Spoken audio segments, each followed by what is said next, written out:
Valparaíso, allí está nuestra corresponsal Silvana Stock y está también con Alejandra Oporto, quien es sobrina de Verónica Vázquez, la primera víctima de Hugo Bustamante, y también se encuentra con su abogada.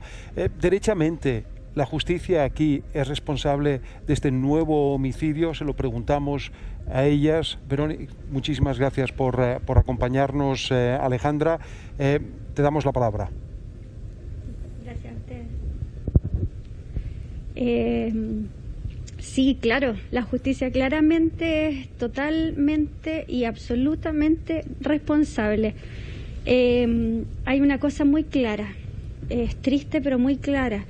Si él hubiera cumplido la condena que merecía por el doble homicidio de mi familia, Ámbar estaría viva.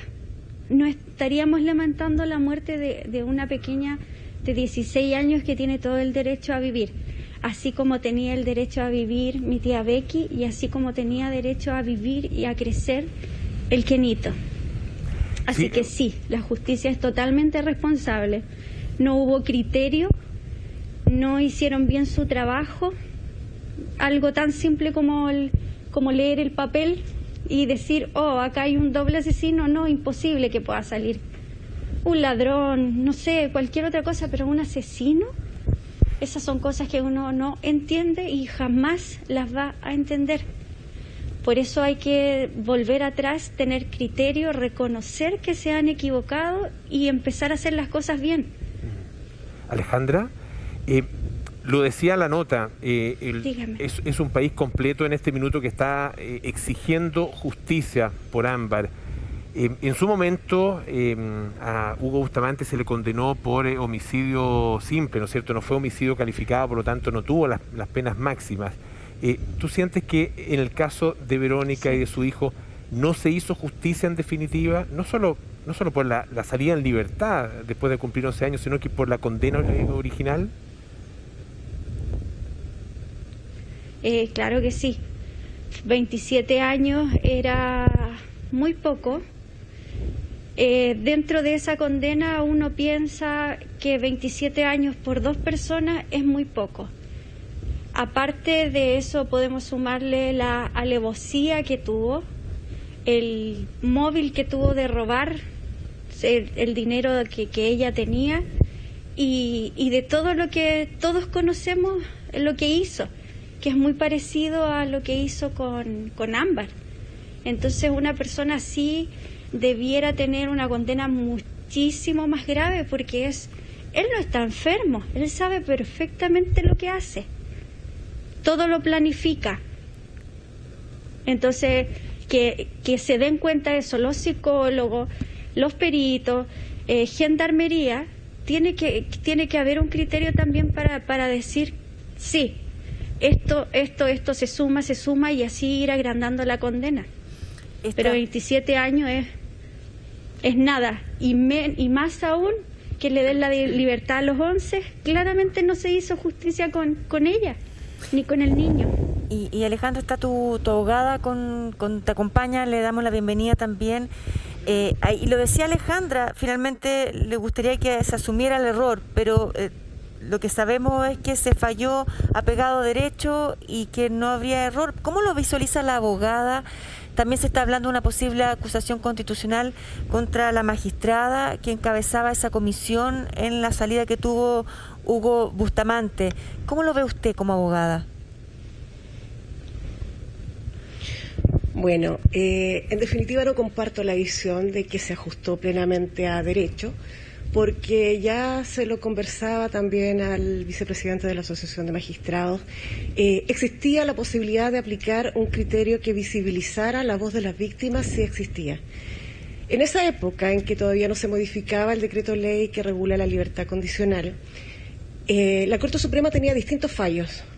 Un grupo de fallos señalaba que bastaba hacer un checklist de los requisitos objetivos para la libertad condicional, y otro grupo de fallos señalaba que, pese a que se cumplieran esos requisitos objetivos, si la comisión no se formaba la convicción de que el reo rematado iba a poder reinsertarse adecuadamente en la sociedad, entonces se podía y se justificaba que tomara una decisión de negarle la libertad condicional. Sin embargo, se optó por el criterio que no iba a favor de la sociedad y de las víctimas. Ahora bien, se critica la acusación constitucional que algunos parlamentarios están planificando desde la perspectiva que sería una supuesta intromisión en un poder del Estado. Y no es así. En realidad, acá no existe una injerencia en sentencias judiciales, sino que estamos hablando de una comisión de libertad condicional en la cual se dictan actos administrativos, no se dictan sentencias, no se ejerce jurisdicción. Por lo tanto, esos actos administrativos tienen que estar fundados. Y la pregunta que nos queda a nosotros como familia, como ONG, que con nuestro voluntariado llegó acá Alejandra para pedir ayuda porque nunca tuvo asesoría legal gratuita, nunca tuvo esa oportunidad, porque el sistema no les da asesoría a las víctimas. Entonces quiso hacer algo desde que supo que desapareció Ámbar. No quería cargar con ese sentimiento de no haber hecho nada, según ellas, cuando en realidad, por supuesto que a la familia no le compete esa rigurosidad, ¿no? Entonces acá uno analiza cuáles son los fundamentos de la resolución que dio la libertad condicional. Ustedes han visto, dice, vistos, considerando, se da la libertad condicional de estas 300 personas.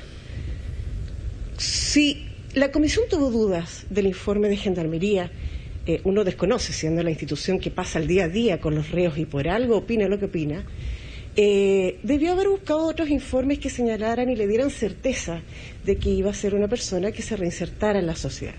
¿Dónde están esos informes? ¿O solo actuaron con un criterio de una política criminal producto del garantismo que existe hoy día en la formación de los jueces y en los que están ejerciendo hoy día como jueces? Abogada, esa es una gran interrogante. Yo quería preguntarle por las palabras de la presidenta de los jueces, de la Asociación de Magistrados. Somos un país muy reaccionario, es lo que señaló. Aquí en Chile se dictaminan leyes y por lo general tienen el nombre del caso de la víctima que lo origina. ¿Cree que el caso de Ámbar va a ser un punto de inflexión o va a ser un caso más, como lo fue en su momento el caso de Verónica? Como ONG hemos trabajado en distintos casos, hemos tenido casos de niñitas violadas por su padre, hemos tenido caso de Vania en Viña del Mar que fue asesinada y hasta el día de hoy no se tiene el responsable, en donde su hijita de 1 año y medio, que hasta el día de hoy nos comunicamos, estuvo sobre el cuerpo de su madre con hipotermia durante toda una noche hasta que descubrieron el cadáver de la madre. Por lo tanto, acá hay muchos nombres. Hay muchos rostros. Y es eso lo que el Poder Judicial no ha entendido, no ha hecho un mea culpa que es necesario para las víctimas. ¿Y qué hacer para que este no sea un caso más? De ley de las víctimas. Bueno, hemos hablado de que acá se necesitan distintas garantías para las víctimas. Y eso podríamos hablar entonces de una ley para las víctimas. Una ley de garantía para las víctimas. Hoy día existe un proyecto que conversábamos ayer con el diputado Gonzalo Fuenzalía, que está pronto a tener los recursos para, en definitiva, asegurar, uno, el defensor gratuito para las víctimas, porque hoy día solamente el imputado tiene un defensor gratuito, el fiscal no es abogado de las víctimas y, por lo tanto, las víctimas quedan solas, desamparadas, y eso, ¿qué produce? Que no tienen un representante propio en un juicio, y peor aún, que se tienen que enterar por la prensa. Al ver la foto del asesino, entonces se enteran por la prensa de lo que sucedió. Abogada, en ese mismo sentido le quería preguntar a Alejandra, yo me imagino lo duro que tiene que haber sido Alejandra durante este tiempo, desde que ustedes saben que Ámbar desapareció, se enteran de que efectivamente Ámbar, la mamá de Ámbar estaba emparejada con este hombre. ¿Cómo lo han vivido ustedes? ¿Cómo lo has vivido tú personalmente y también tu familia a todo este proceso que obviamente además los lleva a ustedes a recordar cada uno de los momentos tan duros que vivieron cuando murió Verónica y su hijo? Hola, Polo. Gracias. Sí, ha sido muy difícil ya en 3 ocasiones. Primero cuando es asesinada mi tía Verónica y el niño. Todos esos meses del juicio pasaron muchas tristezas. Después, cuando nos enteramos de que él salió libre, fue terror. No podíamos salir a la calle. Él estaba libre, pero como lo dije ayer, nosotros quedamos encerrados porque era tanto el miedo de encontrarnos con él en algún lugar que no salíamos. No, nos subíamos a la locomoción colectiva y mirábamos a ver si por casualidad pudiera estar en la misma micro y no sé, y bajarse, irnos. Mucho miedo. Cuando pasó esto de la pobre Ámbar, nosotros el primer día que ella desapareció no supimos quién era la pareja de la mamá. Al otro día, cuando ya supimos que este señor Bustamante era la pareja de la mamá, nosotros como familia supimos inmediatamente de que él le había hecho algo. No tuvimos duda, pero tampoco podíamos decir nada, porque no podíamos ir a la casa de la mamá o algo a decirle, ¿sabe qué? Yo estoy segura que él fue. Esas cosas no pasan, hubiera sido una locura, por decirlo de alguna forma. Pero nosotros en nuestro grupo familiar sabíamos que había sido él, no había ninguna duda. Alejandra... Por lo tanto, solo quedó esperar.